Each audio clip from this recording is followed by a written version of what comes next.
Buenas tardes, Lick. Hola Mónica, Stephanie, muy buenas tardes.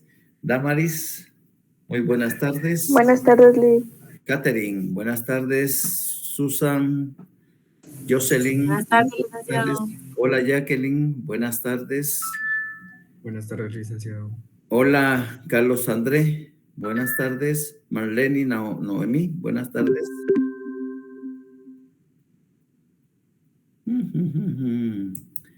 No quiso gestionar la grabación. Ahora sí. Muy bien. Todos y todas que tengan muy buenas tardes. Como siempre, es un placer estar con ustedes tratando de continuar con la temática que nos ocupa. Ya ustedes se dieron cuenta, Andrea, Maricruz, buenas tardes. Ya se dieron cuenta que se les subió el laboratorio 12 y estamos a solo 2 laboratorios para concluir la subida de tareas. Así es de que, al igual que ustedes, pues vamos a tener ese descanso. A partir de dentro de 8 días estamos subiendo el laboratorio 14 y a partir de ahí ya no hay más tareas para ustedes. Creo que son suficientes por este semestre y son suficientes con la antelación debida para que aquellos que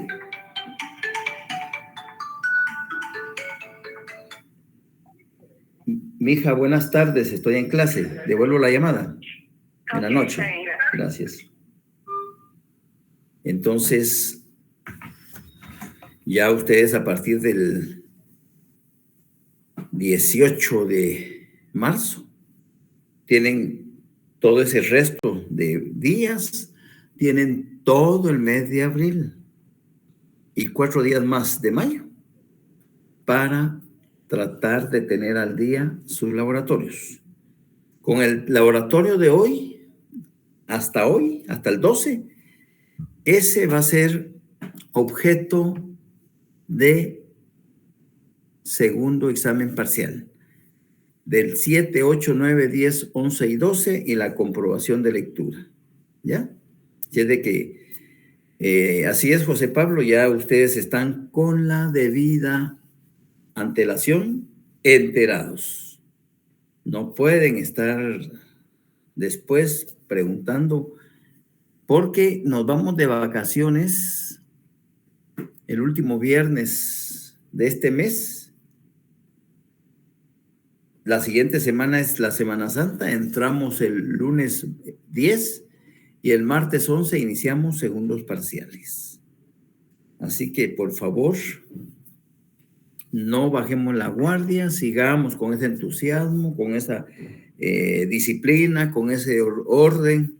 Y yo creo que al final ustedes se van a dar cuenta que valió la pena el esfuerzo que hicieron, principalmente por el resultado de las notas que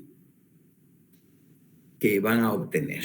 Seguimos entonces de hoy en adelante, 5 clases más, 4 tal vez, vamos a ver, o tal vez las 5, protección de la Constitución. Una de las partes en que se divide el tema grande, que es la defensa de la Constitución. Recapitulando, dijimos que debemos que Héctor Fix-Zamudio esquematizó el tema de la defensa de la Constitución en 2 segmentos: la protección de la Constitución y las garantías constitucionales. Hoy vamos a comenzar a hablar de la protección de la Constitución y siempre vayan auxiliándose de sus hojas. Estamos todavía en la hoja 3. Yo siempre voy a leerles que subrayen algo importante ahí, pero siempre voy a explicarles. Cuando hablamos de la protección de la Constitución, dijimos que está integrada por todos aquellos instrumentos de carácter político, económico, sociales y de técnica jurídica que han sido incorporados a la norma constitucional con el único objetivo de que los titulares, quienes detentan el poder político de dominación, que son los gobernantes, se sometan a los lineamientos que establece la propia Constitución. Eso debemos de entender y debemos de subrayar en la página 3, donde dice en letras mayúsculas grandes, dice protección constitucional. Está constituido, como hemos apuntado, por los instrumentos encaminados a proteger el orden constitucional. Esa es una muy buena definición. Les cuento que esa es una muy buena definición de lo que es protección constitucional. Está constituida por los instrumentos encaminados a proteger el orden constitucional. Excelente. Pero si por casualidad se les preguntara qué tipos de instrumentos protegen a la Constitución, entonces vamos a escribir o vamos a exponer que hay instrumentos de carácter político, que hay instrumentos de carácter económico, que hay instrumentos de carácter social y que hay instrumentos de carácter de técnica jurídica. Bien, iniciamos entonces por los instrumentos políticos. Y el primer instrumento político que vamos a desarrollar es la división de poderes. A partir de hoy, nuestro aprendizaje de la parte orgánica de la Constitución se va a ir acrecentando de tal manera que van a hacer bastante uso ustedes de sus resaltadores, porque si bien es cierto que la parte orgánica de nuestra Constitución se inicia en el artículo 140, en el título tercero, que habla el Estado y sus formas de gobierno. Guatemala es un Estado libre, independiente y soberano, organizado para garantizar a sus habitantes el goce de sus derechos y de sus libertades. Su sistema de gobierno es republicano, democrático y representativo. Bueno, soberanía. La soberanía radica en el pueblo, quien la delega para su ejercicio en los organismos legislativo, ejecutivo y judicial. La soberanía entre los mismos, eso lo hemos repetido muchísimas veces. De la soberanía y el territorio. El Estado ejerce plena sobre el territorio nacional, integrado por el suelo, subsuelo, aguas interiores, mar territorial, en la extensión que fija la ley y el espacio aéreo que se tiene sobre los mismos. Aquí, el Estado de Guatemala no hace uso del derecho de soberanía, principalmente sobre el subsuelo. Fíjense que el suelo es la capa terrestre a ras de donde nosotros caminamos las distintas carreteras del país. Ese es el suelo. Pero el subsuelo es cuando, por ejemplo, se están construyendo cientos de edificios verticales en donde algunas construcciones tienen 3, 4, hasta 5 parqueos subterráneos. Ese es el subsuelo. Y el Estado ahí tendría que cobrarle a cada una de esas construcciones un determinado valor por el uso de ese subsuelo. Me imagino que la municipalidad, dentro de los requisitos que exige, entre comillas, pues lo harán, o simple y sencillamente no lo hacen porque no han interpretado ese literal A del artículo 142 de la Constitución. Porque el subsuelo es ya cuando hay una construcción de 15 niveles, pero tiene 5 niveles subterráneos de parqueos, ese es subsuelo. Y cabalmente dice el territorio nacional, la soberanía y el territorio del Estado ejerce plena soberanía sobre.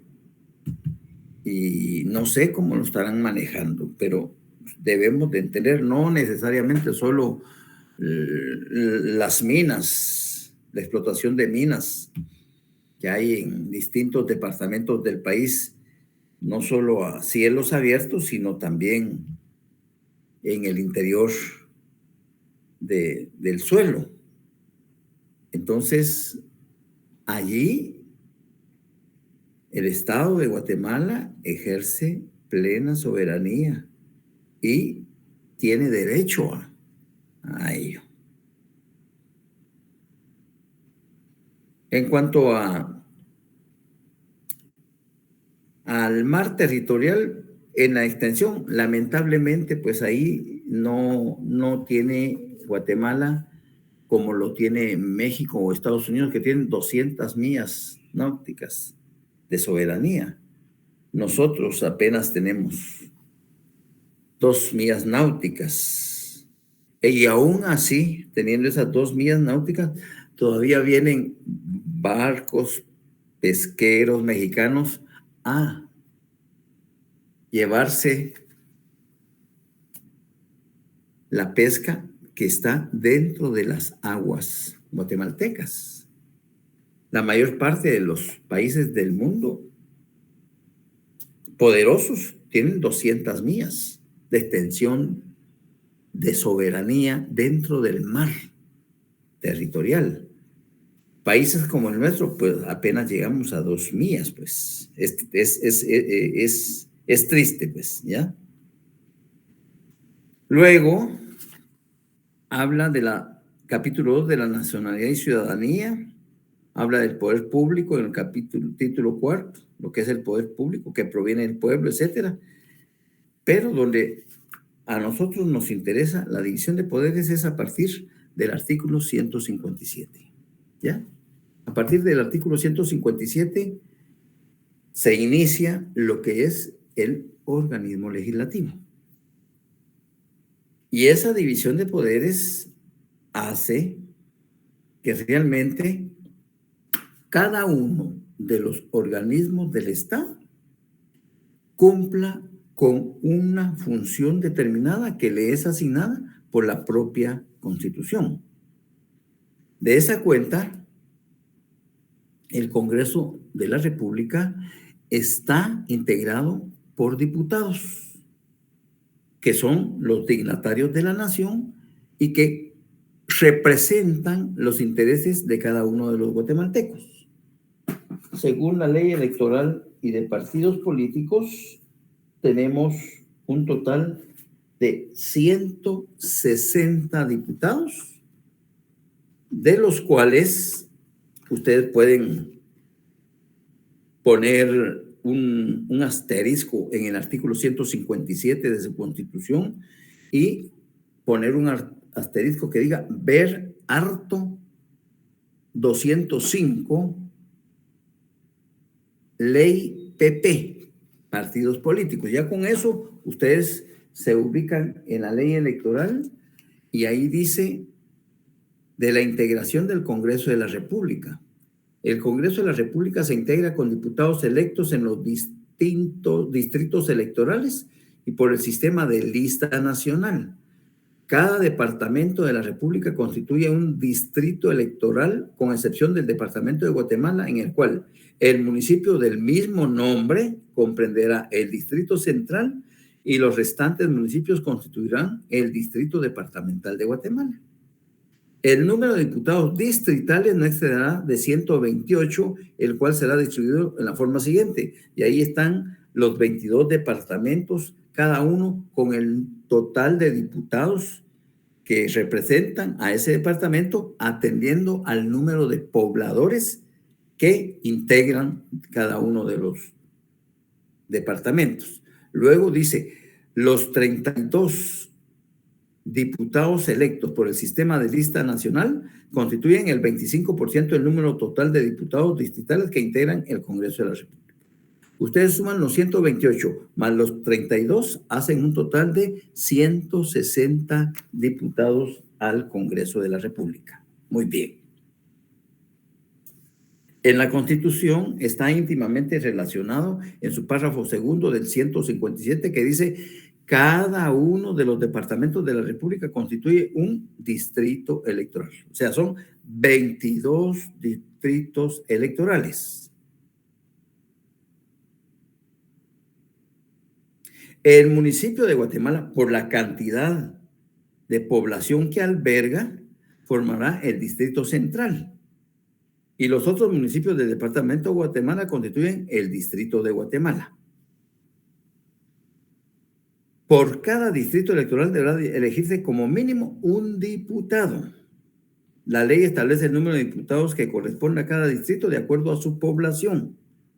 Un número equivalente al 25% de diputados distritales será electo directamente como diputados por lista nacional. Y luego aclara el mismo artículo que en caso de falta definitiva de un diputado se declarará vacante el cargo. Las vacantes se llenarán según el caso, llamando al postulado que aparezca en la respectiva nómina distrital o lista nacional a continuación del último cargo. Ahí no hay problema, está todo claro. El periodo anual del Congreso de la República, ustedes saben que es de 4 años, ¿ya? Se inicia el 14 de enero, el periodo de sesiones, ¿verdad? Sesiones ordinarias, son 2 periodos, el 14 de enero de cada año sin necesidad de convocatoria, ¿ya? Y el primer periodo termina el 15 de mayo. Del 14 de enero al 15 de mayo. Se van de vacaciones o van a sus respectivos departamentos a ver las obras que se supone están realizando o ellos han apoyado para que llegue la ayuda gubernamental, y luego regresan en el segundo periodo de sesiones, que se inicia el 1 de agosto y concluye el 30 de noviembre de cada año. En ese lapsus que ellos salen de vacaciones, del 15 de mayo al 31 de julio, queda una comisión permanente.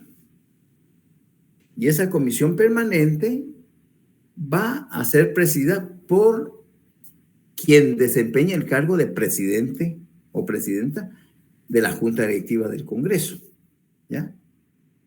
Entonces, y puede, si hay alguna emergencia, convocar a una sesión o a varias sesiones de carácter extraordinario si las circunstancias así lo ameritan, ¿ya? Entonces, no hay mucho pierde en el artículo 158. 159, mayoría por resoluciones.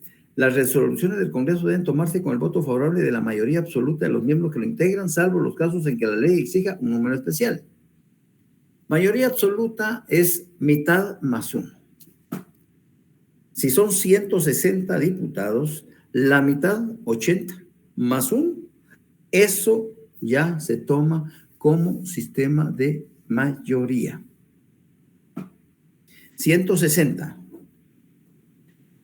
Cualquier diputado puede desempeñar un cargo administrativo, como ministro de Estado, como director de cualquier institución gubernamental, siempre y cuando pida la autorización correspondiente a el Pleno y a la Honorable Junta Directiva. ¿Ya? Entonces ellos les van a otorgar ese permiso por el tiempo que ellos requieran de esa licencia. 161, ¿de qué prerrogativas? Ya hablamos también, pero se las recuerdo. Todos los diputados al Congreso, y si hubiera de la Asamblea Nacional Constituyente, gozan de las mismas prerrogativas. Inmunidad personal para no ser detenidos ni si la Corte Suprema de Justicia no declara previamente que hay lugar a formación de causa. O sea, gozan del privilegio del antejuicio y la irresponsabilidad por sus opiniones, por su iniciativa y por la manera de tratar los negocios públicos en el desarrollo de sus cargos. Ahí no hay pierde, son beneficios que la Constitución le otorga a los diputados.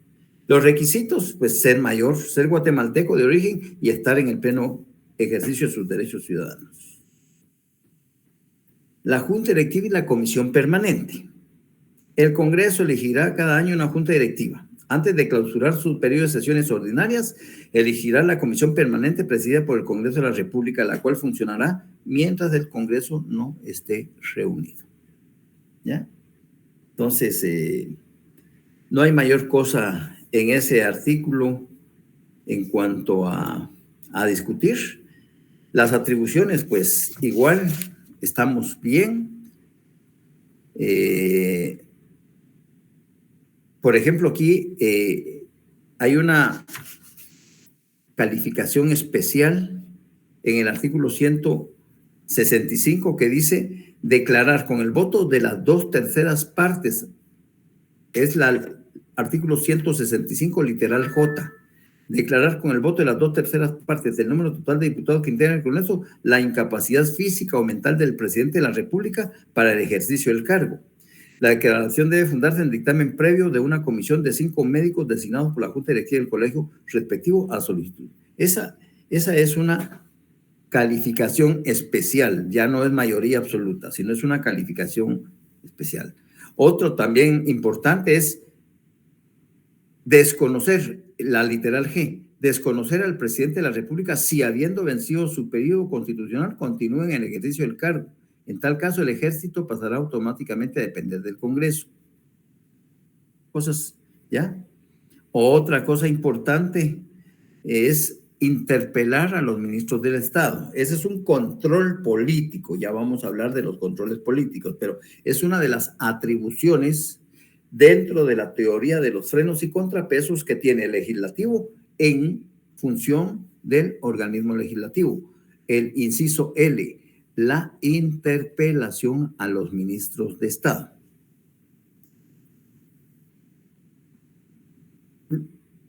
Dentro de las interpelaciones a ministros nos vamos a saltar eso porque vamos a regresar después a los controles intraórganos e interórganos y vamos a tener que tocar eso. Luego, algo importante también dentro del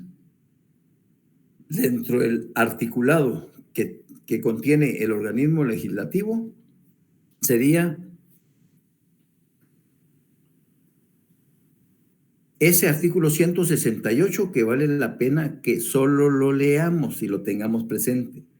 Asistencia de ministros al Congreso. Aquí no es una interpelación, es una invitación. Cuando para el ejercicio sean invitados los ministros de Estado, están obligados a asistir a las sesiones del Congreso, de las comisiones y de los bloques legislativos. Pero vean, oigan esto, no obstante, en todo caso podrán asistir y participar con voz en toda discusión atinente a materias de su competencia. Podrán hacerse representar por los viceministros. O sea que cuando un ministro es invitado, perfectamente se puede excusar por compromisos contraídos con anterioridad y delega su representación en uno de sus viceministerios, ¿verdad? Así que no hay problema. 171,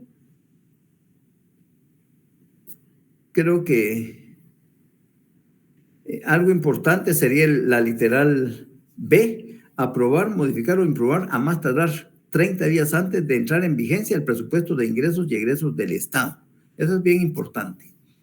O sea, hasta noviembre, cuando ellos se van el 30 de noviembre, ellos ya debieron haber aprobado el nuevo presupuesto de ingresos y egresos del Estado que funcionará el año entrante, el próximo año. Entonces, eso es bien importante porque a veces por cuestiones políticas y casi estoy seguro que siempre sucede lo mismo en periodo de elecciones, que lo que hacen los diputados es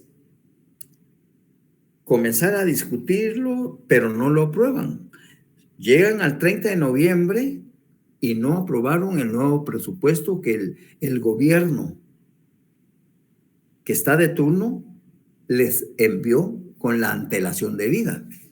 Pero eso tiene una intención política, porque al no aprobar el nuevo presupuesto de ingresos y egresos del Estado, que va a entrar en vigencia el próximo año ya tenemos nuevas autoridades. Entonces, ¿qué pasa? Se mantiene el presupuesto del ejercicio anterior.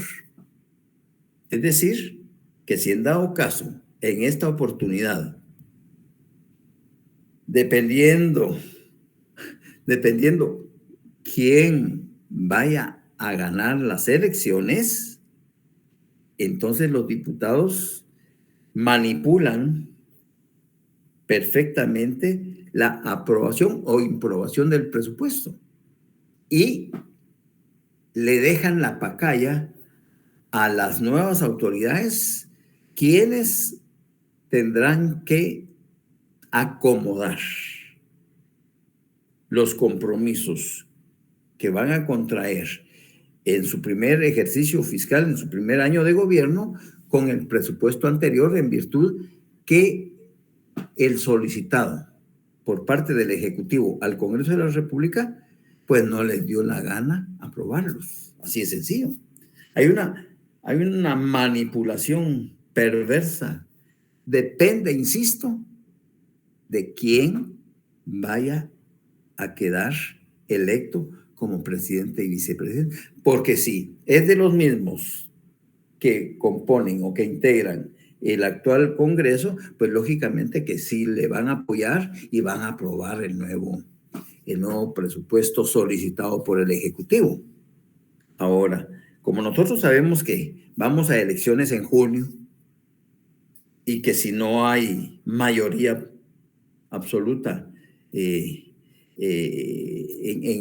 la elección, pues nos iremos a una segunda vuelta en agosto. Aún así, todavía es manipulable por el Congreso la forma en que se va a aprobar el nuevo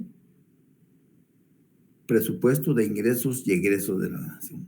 Tómenlo en cuenta porque se diga lo que se diga, siempre hay, y aquí hay mucho interés político que hay en juego.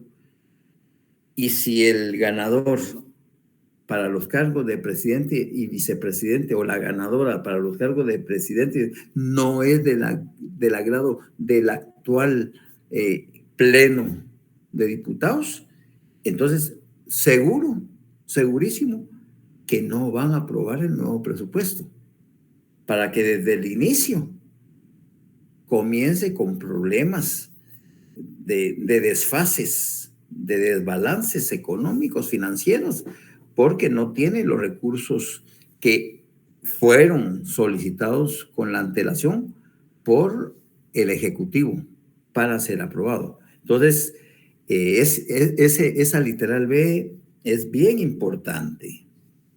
Otra, la C, también ténganlo presente. El Congreso de la República es el único organismo del Estado que le compete decretar impuestos ordinarios y extraordinarios, conforme a las necesidades del Estado, y determinar las bases. Eso es Solo el Congreso, no puede el organismo judicial, no puede el organismo ejecutivo tener esa gran responsabilidad de decretar impuestos ordinarios y extraordinarios. Tómenlo en cuenta, por favor. El D, pues eso les da lo mismo, ¿verdad? Algo muy importante que a veces yo les pregunto solo por curiosidad, dentro de esas atribuciones del Congreso, es a quién le corresponde decretar la guerra y aprobar o improbar los tratados de paz. Es al Congreso de la República. Si nos vamos al artículo 138, que son las limitaciones de los derechos constitucionales, y el 139, en el 139 dice, en el último párrafo, la ley de orden público establecerá las medidas y facultades que procedan de acuerdo con la siguiente gradación: estado de prevención, estado de alarma, estado de calamidad pública, estado de sitio y estado de guerra. Pues ustedes ahí, en ese artículo 139, pónganle un asterisco a la literal E y pónganle ver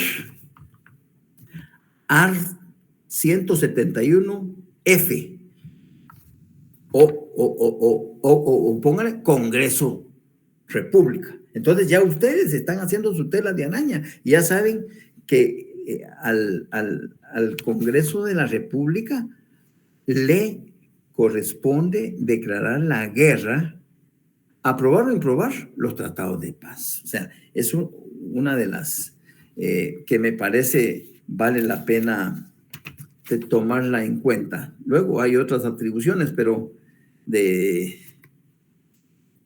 aquí hay otro, el 172. Ya casi vamos terminando lo que me interesa. Es el 139, inciso D. 139, inciso E, que dice estado de guerra.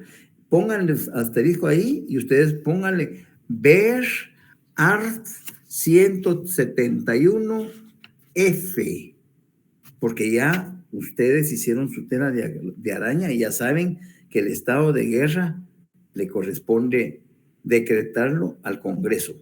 El estado de alarma, calamidad pública y el estado de sitio los puede decretar el presidente de la República, pero para que entren en vigencia deben de ser ratificados por el Congreso de la República.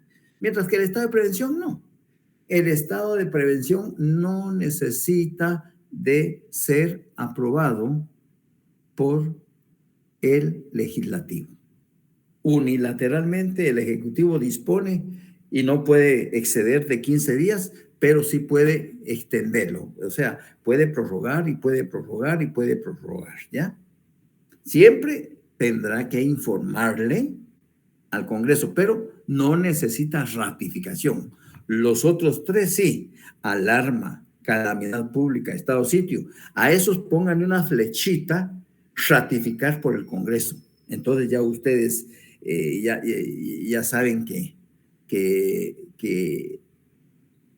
el Congreso debe, dentro de sus atribuciones, ratificarlo, ¿verdad? Muy bien, sigamos pues. En cuanto al 172 de la mayoría calificada, aprobar antes de su ratificación con el voto de las 2/3. Aquí hay otra calificación, 2/3 partes.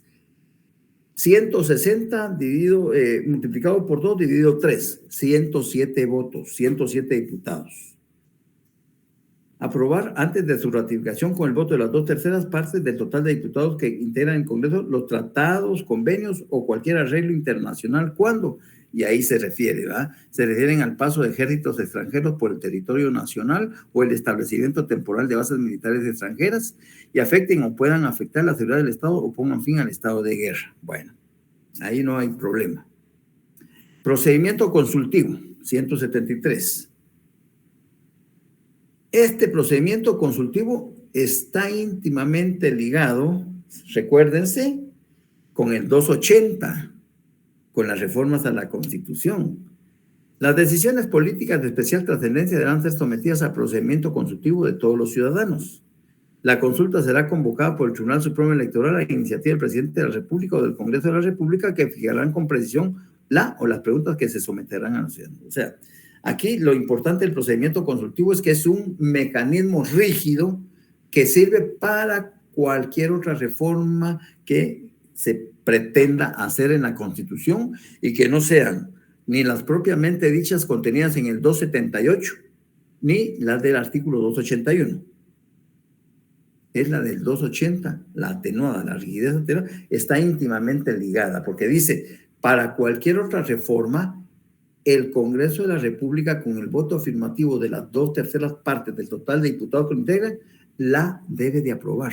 Pero, ahí viene el candado, estas no entrarán en vigencia hasta que sean ratificadas por el procedimiento de la consulta popular.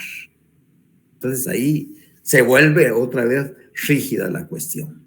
Muy bien. Hasta ahí estamos claros en el qué hacer a grandes rasgos de lo que es el legislativo. Y ahorita entramos directamente a su atribución especial, la formación y sanción de leyes, ¿ya? ¿Quiénes tienen iniciativa? Los 3 organismos del Estado, la Universidad de San Carlos y el Tribunal Supremo Electoral. Ellos tienen iniciativa para proponer nuevas leyes que rigen o que rijan los destinos del país. Iniciativa de ley.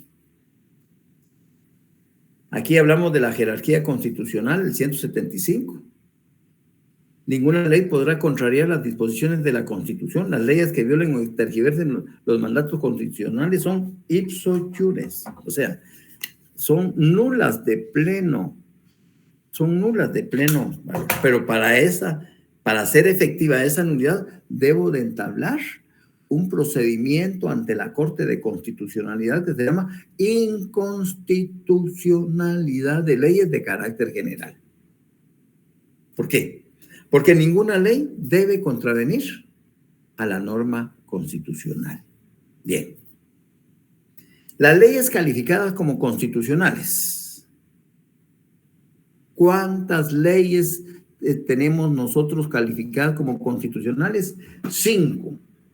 5 leyes tenemos calificadas como constitucionales. La Constitución Política de la República de Guatemala, la Ley de Orden Público, la Ley de Emisión del Pensamiento, la Ley de Amparo, Decisión Personal y de Constitucionalidad, y la Ley Electoral y de Partidos Políticos. Esas son, anoten ahí, son leyes de jerarquía constitucional. Son calificadas como constitucional. ¿Por qué? Porque fueron elaboradas, fueron hechas, fueron emitidas por una Asamblea Nacional Constituyente. Y cualquier norma que se pretenda reformar por parte, que sea constitucional, por parte del Congreso, dice, las leyes calificadas, estoy hablando, el segundo párrafo del artículo 175, las leyes calificadas como constitucionales requieren para su reforma el voto de las 2/3 partes del total de diputados que integran el Congreso, previo dictamen favorable de la Corte de Constitucionalidad. ¿Ya? Siempre, cuando haya duda, debe de consultarse a la Corte de Constitucionalidad si es procedente la reforma que se pretende hacer de una ley de jerarquía constitucional. ¿Me van entendiendo? ¿Me estoy dando a entender? Sí, licenciado, gracias. Muy bien, sigamos pues, porque vamos, así agotamos los 3 organismos del Estado y luego entramos a la segunda parte. El 176 dice, presentado para su trámite un proyecto de ley ¿quiénes pueden presentar un proyecto de ley? El organismo legislativo, el organismo ejecutivo, el organismo judicial, la Universidad de San Carlos o el Tribunal Supremo Electoral, que son los únicos que tienen iniciativa. Que el Banco, no puede el Banco de Guatemala, que la Procuraduría, no, que el Ministerio, no. Ellos tendrán que canalizar a través del Ejecutivo o del Legislativo o del Judicial o de la Universidad de San Carlos o del Tribunal para que sea presentado el anteproyecto de ley como iniciativa. Entonces, presentado un proyecto de ley, dice, se pondrá a discusión en 3 sesiones en distintos días. Y esta no se aprobará hasta que esté debidamente discutido en la 3ª sesión, artículo por artículo. A grandes rasgos, eso es lo que dice el artículo 176, y luego hay una excepción. Se exceptúan aquellos casos en que el Congreso declare de urgencia nacional, con el voto favorable de las 2/3 partes del número total de diputados que lo integran. Y eso es lo que han estado haciendo. No someten a las 3 sesiones. Bueno, entonces declarémoslo de emergencia nacional. ¿Cuántos son? Ya 160. 110, suficiente, aprobado. Y así, durante esta legislatura, hay muchos decretos, principalmente en el 2020-21, de la época de la pandemia, que se aprobaron a través de una sola lectura, invocando la famosa urgencia nacional. Que tienen derecho de hacerlo, por supuesto, porque la misma Constitución lo permite. Bien. Cuando se aprueba un proyecto de ley y hay mayoría que aprobaron el proyecto, la Junta Directiva tiene un plazo no mayor de 10 días para remitirlo al Ejecutivo, para que el Ejecutivo pues lo reciba, lo sancione y lo publique. Ese es el procedimiento normal. Pero vamos a ver nosotros en la clase del día lunes cómo la teoría de los frenos y contrapesos juega un papel importante en ese ejercicio del poder político entre los organismos del Estado.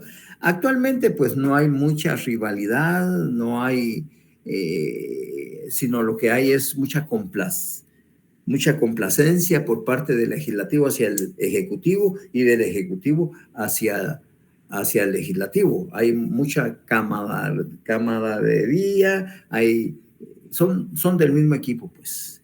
No hay realmente unos frenos y unos contrapesos que hagan un balance para mantener el equilibrio en el ejercicio del poder. No, aquí hay una cooptación y ese es el problema. Entonces, una vez que el presidente lo recibe, falta oposición, por supuesto, Sofía Ronquillo. Claro, no hay oposición, porque todas las voluntades o la mayoría de voluntades están compradas y los pocos que pueden oponerse nunca van a llegar a ser mayoría. Serán 12, 15, 20, pero hasta ahí no van a hacer un bloque que haga oposición. Entonces, tú acertaste diciendo no existe oposición actualmente en el Congreso. En toda esta legislatura no ha habido oposición, porque desde el principio se pusieron de acuerdo cómo iban a trabajar. Así. Entonces, dentro de los 15 días, cuando lo recibe el presidente, dentro de los 15 días, debe de sancionarlo. Sancionarlo es firmarlo, decretarlo, aprobarlo, ordenar su publicación. Es procedimiento normal. Pero aquí existe otro mecanismo de control interórgano que se los explico el lunes despacio, en donde puede ser que el Congreso, el presidente de la República, no le dé la gana dentro de los 15 días de sancionarlo. Ni tampoco lo veta, ni tampoco dentro de los 15 días se lo regresa al Congreso diciéndole, señores diputados, discúlpenme, pero ustedes está muy mal redactado esa ley y ese proyecto de ley, por favor, enmienden en estas y en estos puntos porque no se protegen o se tutelan intereses de las grandes mayorías y lo puede vetar en el ejercicio del veto el presidente dentro de esos 15 días. Pero si no lo regresa dentro de esos 15 días ni lo sanciona, este artículo 178 es muy lindo porque dice que debe de entender que se tiene por sancionado. Y aquí va la pregunta, se los voy a leer y les voy a disparar una pregunta que comiencen ustedes a preparar su cerebro. Veto 178. Dentro de los 15 días de residuo del decreto y previo acuerdo tomado en Consejo de Ministros, el presidente de la República podrá devolverlo al Congreso con las observaciones que estime pertinentes en ejercicio de su derecho de veto. Ahí no hay problema.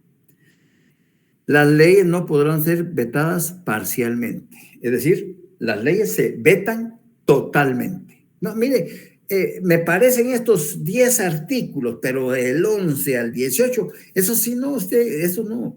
El 20 sí, no. El presidente veta totalmente la ley, totalmente, no parcialmente. Vean esto, pues, y les lanzo esa pregunta. Si el Ejecutivo, espero que todos lleven la lectura y estén subrayando, si el Ejecutivo no devolviera el decreto dentro de los 15 días siguientes a la fecha de su recepción, subrayen esto con otro color si quieren, se tendrá por sancionado y el Congreso lo deberá promulgar como ley dentro de los 8 días siguientes. Vean qué potestad tiene el Congreso. Al presidente le vino guango, le mandaron la ley para que la sancionara y la publicara. Y a él le valió 20, pero no lo vetó. No hizo ejercicio de veto. Entonces, la Constitución dice, transcurrido el plazo de los 15 días y no lo ha sancionado ni vetado, no ha hecho uso de esos derechos, se debe de entender que se tendrá por sancionado y el Congreso lo deberá promulgar como ley dentro de los 8 días siguientes. Imagínense el poder del Congreso. No lo sancionaste ni lo vetaste, no importa. Nosotros lo vamos a publicar porque eso ya está sancionado. Doctrinariamente, ¿qué se opera ahí? Ahí está la pregunta. ¿Qué se operó ahí? En esa situación. Vuelvo a repetírselas. Viene el Congreso de la República, un bloque de diputados presenta una iniciativa de ley, se pone a discusión en el Pleno, aprueban que se discuta. Entonces se discute en 3 sesiones diferentes. Una fue en febrero, la otra fue en marzo y la otra fue en mayo. Y en mayo, pues se pone a votación porque se supone que ya está suficientemente discutido artículo por artículo para aprobarlo internamente dentro del Congreso. Y el Pleno la aprueba. La Junta Directiva tiene 8 días para enviarlo al Ejecutivo. El Ejecutivo lo recepciona a través de la Secretaría Privada de la Presidencia.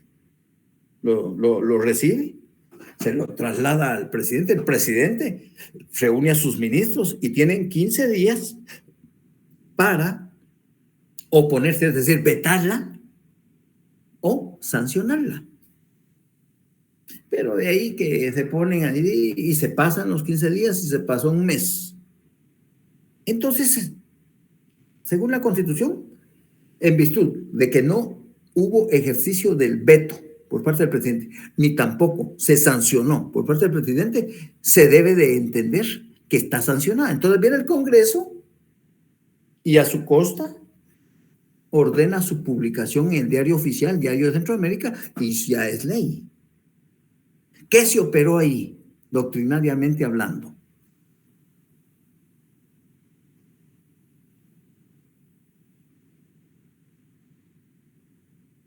Yo sé que están en tercer semestre, sé que no les puedo pedir mucho, pero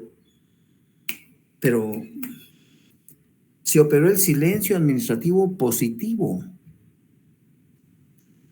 Este es un ejemplo de silencio administrativo positivo. Dice, si el Ejecutivo no devolviera el decreto dentro de los 15 días siguientes a la fecha de su recepción, se tendrá por sancionado y el Congreso lo deberá promulgar como ley dentro de los 8 días siguientes. Pónganle ahí entonces una flechita que diga silencio administrativo positivo, no negativo. Silencio administrativo positivo.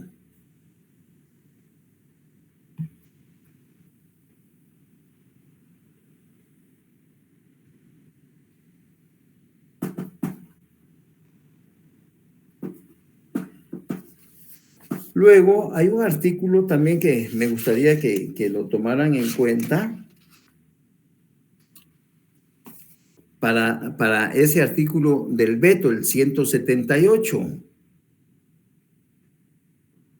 que dice veto dentro de los 15 días de recibido el decreto y previo. Póngale un asterisco ahí a la par y póngale ver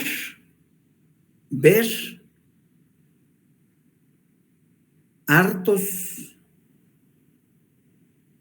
del 129 al 133 de la ley orgánica del organismo legislativo, que están íntimamente relacionados. Ahí están haciendo ustedes su tela de araña. Ver hartos del 129 al 133. Dice el 129, procedimiento en caso de veto, conocimiento del veto. Al recibir el Congreso un decreto vetado por el presidente de la República, la Junta Directiva lo deberá poner en conocimiento del Pleno en la siguiente sesión. El Congreso, en un plazo no mayor de 30 días, podrá rechazarlo o reconsiderarlo. 130. Trámite para el estudio y análisis del veto. Finalizada la lectura de las razones del veto, se podrá: A.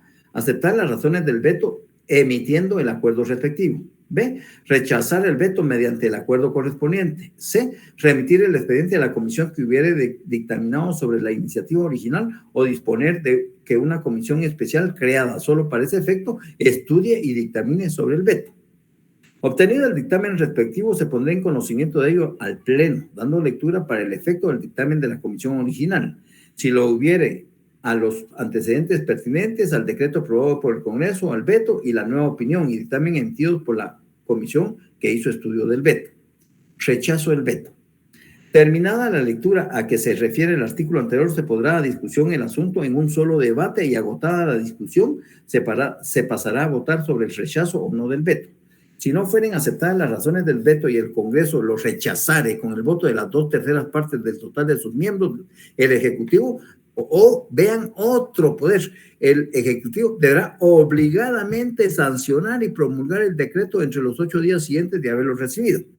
Si el Ejecutivo no lo hiciera porque no le da la gana, la Junta Directiva del Congreso ordenará su publicación en un plazo que no excederá de 3 días para que surta efectos como ley de la República. No he terminado de leerles, eso está aquí en la Constitución, pero miren qué poder el que tiene el organismo legislativo y que no lo sabe utilizar. 132. Proposiciones para enmendar el decreto vetado. Si durante el curso de la discusión del rechazo o no del veto surgen proposiciones relativas a enmendar el decreto original, se tramitarán las mismas como si fueran proposiciones para emitir un nuevo decreto. Por último, 133. Publicación del decreto por el Congreso. En los casos en que el Ejecutivo no sancione y promulgue un decreto ni lo vete, transcurridos los plazos que señala la Constitución Política de la República, el Congreso ordenará su publicación en un plazo que no exceda de 3 días para que surta efectos de ley. Este negocio se pondrá a discusión, votación y resolución en una sola lectura. Vean pues cómo todo está en el ordenamiento jurídico. Es cuestión solo de que ustedes hagan sus amarres con la norma constitucional. Porque haciendo los amarres con la norma constitucional, ahí están sus famosas telas de arañas. ¿Me estoy dando a entender? ¿Me están comprendiendo? Sí, licenciado. Gracias. Voy a terminar de leer el 178, porque de verdad, esto el lunes lo volvemos, pero ya como control político intra o interórgano. Entonces dice,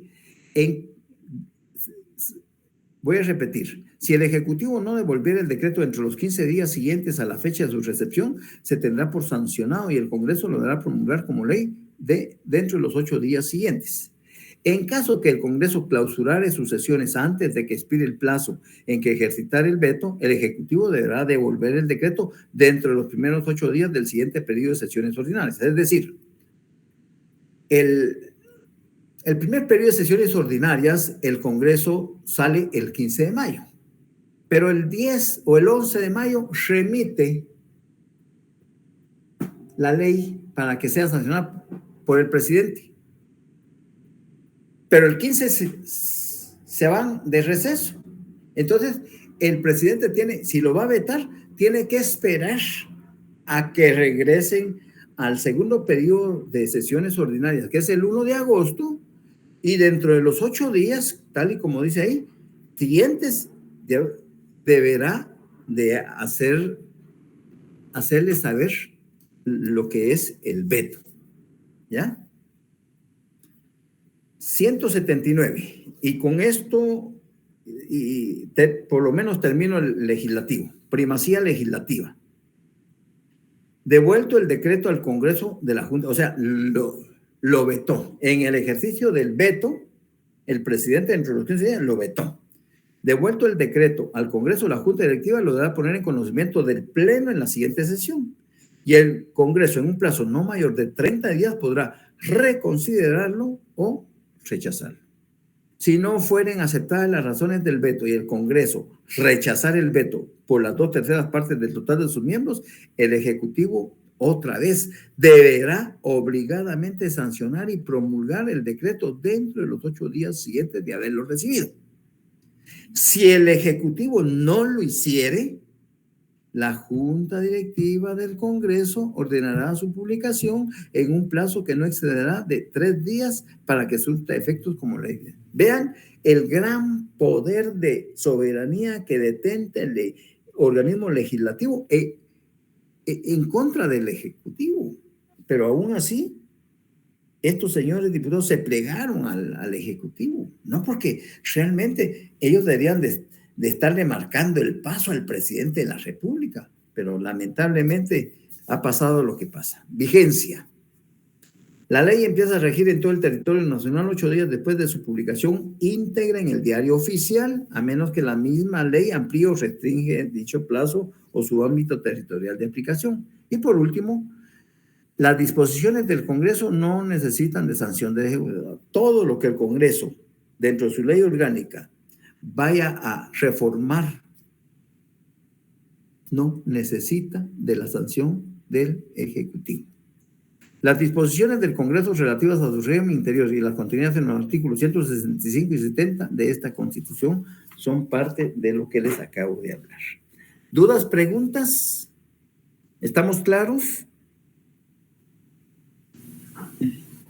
Todo claro. Muy bien. Bueno, me quedo por acá. ¿Hay alguna duda en relación a sus laboratorios? Catherine Ochoa. Sí, licenciado, disculpe con la pregunta 14 del laboratorio 9. Pregunta 14 del laboratorio 9. Si alguien tiene la respuesta, pues sírvase. Dice, contra la fusión, es que ahí no es artículo 778, es artículo 77. Contra la fusión de los partidos políticos solamente cabe oposición por el incumplimiento de las formalidades que tenían el artículo 77 y 78. Ahí fue un error que lo dije en clase de la ley electoral y de partidos. ¿Y quiénes pueden? Los mismos integrantes de la asamblea del partido político son los que pueden oponerse a la fusión del partido, pero fue un dedazo de más. Si tú te vas al artículo 77, dice derecho de fusionarse. 2 o más partidos políticos pueden fusionarse con el propósito de que uno de ellos absorba a los demás o para que por la fusión se constituya uno nuevo. Artículo 78. Ahorita solo termino. Aprobación de la fusión. La fusión debe ser aprobada previamente por las asambleas nacionales de cada uno de los partidos políticos participantes. Asambleas nacionales son las que van a aprobar la fusión de los partidos, ¿ya? Con el voto favorable de más del 60% de los delegados inscritos y acreditados en cada asamblea nacional, ¿ya? Muy bien. ¿Alguien más?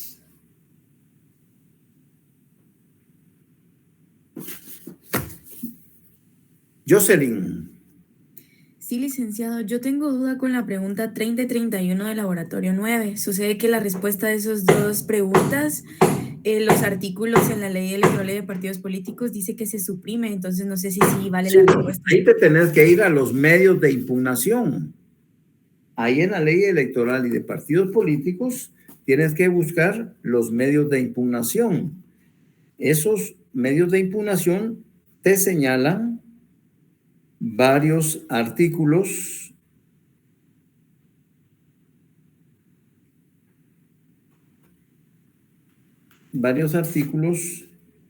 alguien, eso ya lo platicamos acá en la clase. Pregunto, ¿ustedes tienen a la mano los medios de impugnación? ¿Qué artículos?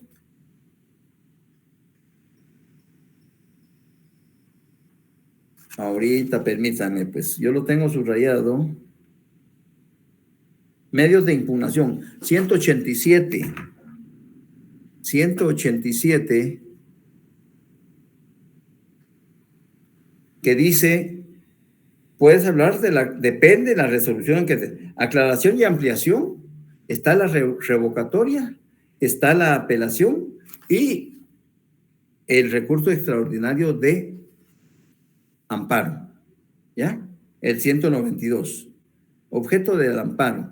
Las resoluciones, acuerdos y actos que el Tribunal Supremo Electoral dicte o ejecute podrán ser objeto de amparo en los casos previstos en la ley constitucional de la materia. Entonces, los medios de impugnación, está la nulidad también dentro del proceso electoral, aclaración, ampliación, revocatoria, apelaciones, la nulidad y el amparo. ¿Estamos? Sí, licenciado, muchas gracias. Para servirte. ¿Alguien más? Con la pregunta 28 de la comprobación de lectura. 28 dice, otros instrumentos son de carácter social y se orientan a la preservación del orden social. Eso lo vamos a ver en clase, pero te los voy a adelantar. Los partidos políticos y los grupos de presión. Los partidos políticos y los grupos de presión. Para servirte. ¿Alguien más? Licenciado, disculpe la 29 de la comprobación de lectura. Bueno, en la actualidad, ¿cuántos partidos políticos se encuentran inscritos legalmente? Creo que no estoy así al 100%. ¿Alguien tiene la respuesta? Pero me parece que son 29. ¿Alguien tiene esa respuesta? 30, ¿verdad? Son 30 partidos. Muchas gracias, Verónica Abigail. 30 partidos. Sí, yo me imagino que acaban de inscribir a uno todavía. Hay 30 partidos. Gracias, licenciado. Muy bien. Bueno, les deseo una feliz tarde, un feliz fin de semana. Nos vemos el día lunes, si Dios nos presta la vida. Licenciado, disculpe, solo para aclarar, entonces la pregunta 36 del laboratorio 8 es silencio administrativo positivo, como habíamos dicho que era negativo. La pregunta 36 del 8, como fue lo que vimos ahorita, lo que leímos en el... con relación a la pregunta, toda petición en materia política deberá ser resuelta y nos queda un término que no exceda de cuántos días. Bueno, ya sabemos que son 8 días, según el artículo 137 de la Constitución. Con relación a la pregunta anterior, si la autoridad no resuelve en ese término, se tendrá por denegada la petición y el interesado podrá interponer los recursos de ley. Doctrinariamente hablando, ¿qué se opera ante eso? Ahí no.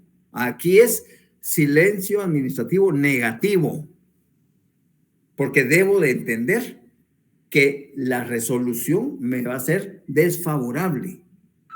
Por eso, lo interesante del artículo 176, 170, ahorita ya me hice chibolas, pero ahorita te lo aclaro. 179, ¿ya?